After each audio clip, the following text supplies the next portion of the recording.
Meni gitmekken deb ishdan bo'shatmoqchimi? Ya ama birinciden siz bayattan tak işten çedinizden ha?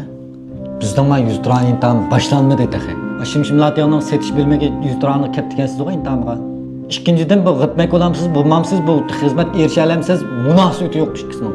Üçüncüden yaxşımısız, teşlik mu? Oturma. Da oturup ha. Ciddileşme.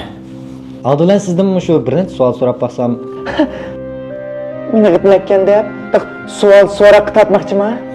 Ben size sual sorak tatmadım. Endi bu yerda 100 liranın intihamı olgandan keyin azroq münasebetlik sualını soraymiz. Xata tushunib qolmang. To'g'ri tushuning.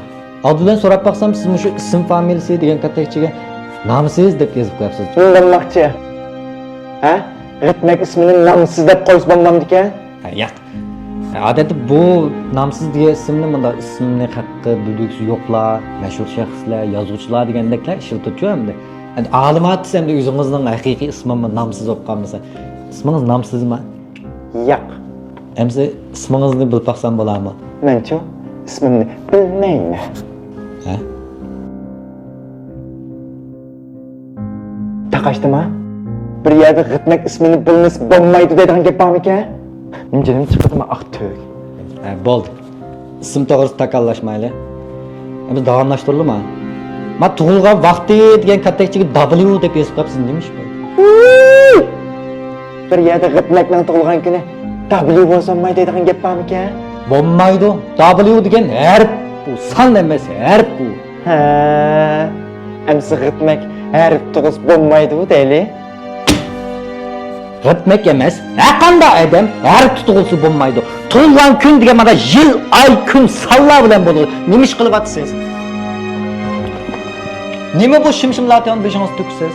Bilavat emas. Ha? Taqashdimi?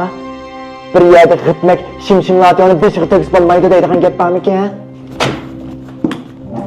Men qara, mening uchun bunday bo'lawag'im yo'q. Har qanday bir gitmekchi, ha, qilib gitmek bo'lawag'an emas. Ularning uchun ichinishli bir turmushi bo'ladi. Agar faqat kallangizda o'tmagan bo'lsa, berib dadamdan so'rang.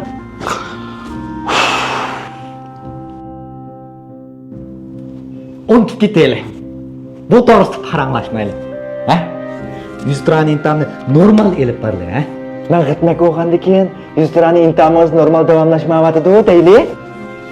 Chiqar menga eso. Diqqat qil.